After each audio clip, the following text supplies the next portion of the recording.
Welcome back to my channel. நான் உங்க சத்யா. இன்னைக்கு நம்ம என்ன சேலஞ்ச் பார்க்க போறோம்னா பிங்க் கலர் ஃபுட் சேலஞ்ச் தான் பார்க்க போறோம். மார்னிங் என்னோட பிரேக்ஃபாஸ்ட்டுக்கு அம்மா தான் ப்ரிப்பரேஷன் பண்ணாங்க. ஸோ பீட்ரூட் அரைச்சி அதனுடைய சாறு எடுத்து அந்த அரிசி மாவில் கொஞ்சம் போட்டு மிக்ஸ் பண்ணும்போது அது ஒரு கலர் கொடுத்துச்சு பாருங்களேன், செம்மையாக இருந்துச்சு. அது ஒரு லைட் பிங்க்கு, அது பார்க்கவே அவ்வளோ ஆசையாக இருந்துச்சு. எனக்கு இந்த சின்ன வயசில் கப் ஐஸ் சாப்பிடுவாங்க தெரியுமா, பிங்க் கலர் ஐஸ்கிரீம், அந்த ஒரு திங்கிங் தான் வந்துச்சு. அதுக்கப்புறம் அம்மா வந்துட்டு தோசை ஊற்ற ஸ்டார்ட் பண்ணாங்க. தோசையம்மா தோசை அந்த மாதிரி சொல்லிட்டு, அதுக்கப்புறம் அது மேலே அந்த பபுள்ஸ்லாம் வந்து பார்க்கும்போது நல்லா இருந்துச்சு. இந்த மாதிரியே தினைக்கும் பிங்க் கலர் தோசை அந்த மாதிரி சாப்பிட்லாம் போல இருக்குது வெரைட்டியாக அப்படின்னு சொல்லிட்டு திங்க் பண்ணேன். அதுக்கப்புறம் அம்மா வந்துட்டு அம்மா அது திருப்பி போடுமா, அது ஃபைனலி எப்படி வருதுமா பார்ப்போமான்னு சொல்லிட்டு பார்த்தோன்னா அது கொஞ்சம் மீடியமாக அந்த ப்ரௌன் ஷேப்புக்கு வந்துச்சு. அதுக்கப்புறம் பார்த்தா ஒரு லைட் பிங்க்கில் இருந்துச்சு. ஓகே இதுவாச்சும் வந்திருக்கேன்னு சொல்லிட்டு நான் எடுத்து உங்ககிட்ட காமிக்கிறேன் பாருங்கள் எப்படி இருக்குன்ட்டு. அது சாப்பிட்லான்னு சொல்லிட்டு கொஞ்சம் நேரம் கழித்து சாப்பிட்லான்னு சொல்லிட்டு சாப்பிட்டு அதுக்குள்ளே தோசை கொஞ்சம் ட்ரை ஆகிடுச்சு. வாய்க்கிட்ட அடிக்கடி முடி வந்ததுனால நான் அந்த மாதிரி பண்ணியிருப்பேன். ஸோ சாப்பிட்டு பார்த்தேன், சூப்பராக இருந்துச்சு. அது கூட வந்து பீனட் சட்னி தான் அம்மா அரைச்சி கொடுத்தாங்க. அதுலேயும் வந்து லைட்டாக அந்த மல்லாட்டையோட தோல் இருக்குது தெரியுங்களா, அது கொஞ்சம் போட்டு மிக்ஸ் பண்ணி தான் அரைச்சாங்க. அது போட்டு அரைக்கும் போது அந்த ஒரு பிங்க் ஷேடு கிடச்சிது. அதுக்கப்புறம் ஒன்று எக்ஸ்ட்ரா பிங்க் வேணுன்றதுனால அந்த பீட்ரூட் கலர் கொஞ்சம் ஊற்றுனாங்க அம்மா. ஸோ நல்லா இருந்துச்சு. அந்த ஒரு ஃப்ளேவர் எதுவுமே வரல, நார்மலாக தோசை சாப்பிட்ற மாதிரி தான் இருந்துச்சு. பட் நல்லா இருந்துச்சு, எனக்கு ரொம்ப பிடிச்சிருந்தது. அதுக்கப்புறம் அம்மா வந்து ஒரு சின்ன ஒர்க் கொடுத்தாங்க, எனக்கு இது மட்டும் ஆஞ்சி கொடுன்னு சொல்லிட்டு சொன்னாங்க. இப்போயும் மம்மி நீ எனக்கு ஒர்க் கொடுக்குற அப்படின்னு சொல்லிட்டு அதை கொஞ்சம் வாழைப்பூ, நான் என்ன நினச்சேன், இதை வச்சு அம்மா வந்துட்டு ஏதோ ரெசிபி செய்ய போகிறாங்க போல இருக்குது பிங்க் கலரில் அப்படின்னு நினச்சேன். பட் ஆனால் அம்மா அதை வந்து பண்ணவே இல்லை.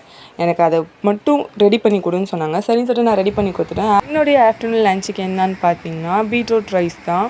ஸோ எனக்கு மட்டும் நான் கொஞ்சோண்டு செஞ்சுக்கிட்டேன். பீட்ரூட் கொஞ்சம் துருவி அதை போட்டு கொஞ்சம் ரெடி பண்ணேன். என்ன ஒன்று உப்பு தான் கொஞ்சம் எக்ஸ்ட்ரா ஆகிடுச்சு. அதனால் காலை கொடுமை அதை சாப்பிட்டே ஆகணுன்றதுனால தலையில் ஏறிடுச்சு. எனக்கு தூக்கி போடவும் மனசு இல்லை, அதனால் அதையே கொஞ்சம் சாப்பிட்டேன். பட் ரெட் கலர் இல்லை, அது வந்துட்டு லைட் பிங்க் கலர் தான்.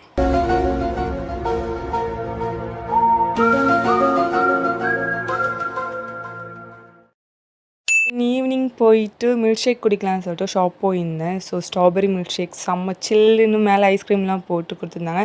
அங்கே என்ன போட்டு கிளறிட்டு இருக்கேன்னா அந்த ஐஸ்கிரீம் வந்து மெல்ட் ஆகலை, அப்படியே நின்றுட்டு இருந்துச்சு. அதை போட்டு தான் குத்துன்னு குத்திட்டு இருந்தேன். ஸோ அது மெல்ட் ஆனதுக்கப்புறம் அதை குடிச்சு முடிச்சுட்டு அம்மாவுக்கு வந்துட்டு ஸ்வீட் வாங்க போகலாமே சொல்லிட்டு கடைக்கு போயிருந்தேன். நானும் வலையை போட்டு தேடிட்டுருக்கேன், அந்த ஸ்வீட்டே கண்ணிலே மாட்டல. அது என்ன ஸ்வீட்னா அந்த பன்னீர் ஜாமுன்னு சொல்லிட்டு சொல்லுவாங்க. அது பாருங்கள், அந்த லாஸ்ட்டு இருக்குது பாருங்கள், இந்த சைடு லாஸ்ட்டு. ஸோ அங்கே எடுத்துகிட்டு போய் வச்சுட்டாங்க. ஸோ அம்மாவுக்கு அது ரொம்ப பிடிக்கும். அதை வந்து பேக் பண்ண சொல்லிவிட்டு அதுக்கப்புறம் வந்து புட்டிங் கேக் வாங்கியிருந்தேன். இதுவும் அம்மாவுக்காக தான் வாங்கியிருந்தேன்.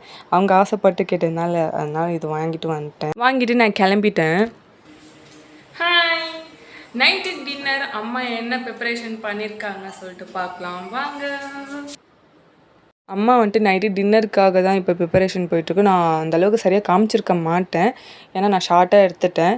அது பீட்ரூட் ஃபில்ட்ரு பண்ணி அந்த சாறு எடுத்து அந்த கோதுமை மாவு கூட போட்டு பிசைஞ்சு சப்பாத்தி மாதிரி ரெடி பண்ணி கொடுத்துருந்தாங்க.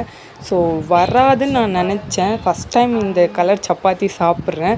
அதேமாதிரி சட்னியும் பிங்க் கலர் அரைச்சி கொடுத்தாங்க. தேங்காய் பொட்டுக்கடலை கூட பீட்ரூட் கொஞ்சம் மிக்ஸ் பண்ணி ரெடி பண்ணி கொடுத்துருந்தாங்க அம்மா.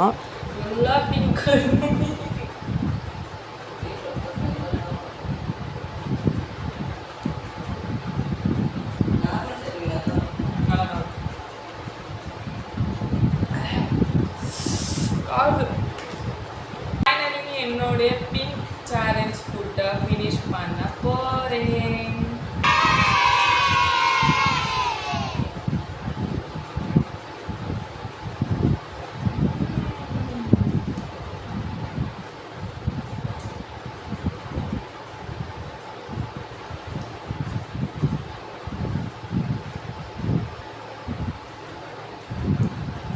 நல்லா இருக்கு. ஆக்சுவலாக இது எதுவுமே ஃபுட் கலரே கிடையாது, உங்களுக்கு அதோட ரெமடியுமே வந்து ஷேர் பண்ணிப்பேன். அந்தளவுக்கு ஷேர் பண்ணியிருப்பேன் கிடையாது, லைட்டாக வச்சு ஷேர் பண்ணியிருப்பேன். ஃபுல்லாக பீட்ரூட் கலர் வச்சு தான் இன்னைக்கு ஃபுல்லாக சாப்பிட்டேன். என்னடா கீழே உட்காந்து திடீர்னு வந்துட்டு இப்போது மேலே உட்காந்து சாப்பிட்ற மாதிரி இருக்குன்ட்டு யோசிப்பீங்க. அது ஒன்றும் இல்லை, அம்மாவும் வந்து என் கூட உட்காந்து சாப்பிட்டுட்டு இருந்தாங்க. ஸோ பாசத்தை அப்படியே பொங்கி ஊட்டி விட்டுட்டு அந்த மாதிரி சாப்பிட்டுட்டு இருந்தாங்க. சரி ஓகே இதுவும் நல்லதுக்கே அப்படின்னு சொல்லிட்டு சாப்பிட்டுட்டு இருந்தேன். எனக்கு ரொம்ப பிடிச்சிருந்துச்சி இந்த சப்பாத்தி, செம்மையாக இருந்துச்சு. உங்களுக்கே தெரிஞ்சிருக்கும் ஆஃப்டர்நூன் லன்ச் நான் எப்படி கொடுமையாக சாப்பிட்டேன்னு சொல்லிட்டு. என்ன தான் இருந்தாலும் அம்மா கையில் சாப்பிட்ற மாதிரி வராதில்ல. ஸோ நான் அதை வந்து வெளியே காமிச்சிக்க மாட்டேன் எங்கள் அம்மா கிட்ட, நான் எனக்குள்ளே வச்சுப்பேன். பட் எப்படின்னா அது அப்படி தான். ஸோ அதை எக்ஸ்பிளைன் பண்ணலை. எனக்கு ரொம்ப பிடிக்கும். பேக்ரவுண்டில் சவுண்டுன்னா கொஞ்சம் அட்ஜஸ்ட் பண்ணிக்கோங்க, ஓகேயா? உங்களுக்கு இந்த ஃபுட் சேலஞ்ச் பிடிச்சிருக்கும்னு நினைக்கிறேன். மறக்காமல் நெக்ஸ்ட் டைம் என்ன வீடியோ பண்ணலாம், என்ன மாதிரி சேலஞ்ச் பண்ணலாம்னு சொல்லிட்டு சொல்லுங்கள் கமெண்ட் பாக்ஸில், ஓகேவா? மறக்காமல் லைக் அண்ட் சப்ஸ்கிரைப் பண்ணி வச்சுக்கோங்க. பக்கத்தில் இருக்கிற பெல் ஐக்கான் கிளிக் பண்ணி ஆள் கொடுத்துக்கோங்க. அப்புறம் நான் போகிற ஷார்ட்ஸ் அண்ட் வீடியோ நோட்டிஃபிகேஷன் உங்களுக்கு வரும். டாடா, நெக்ஸ்ட் வீடியோவில் பார்க்கலாம்.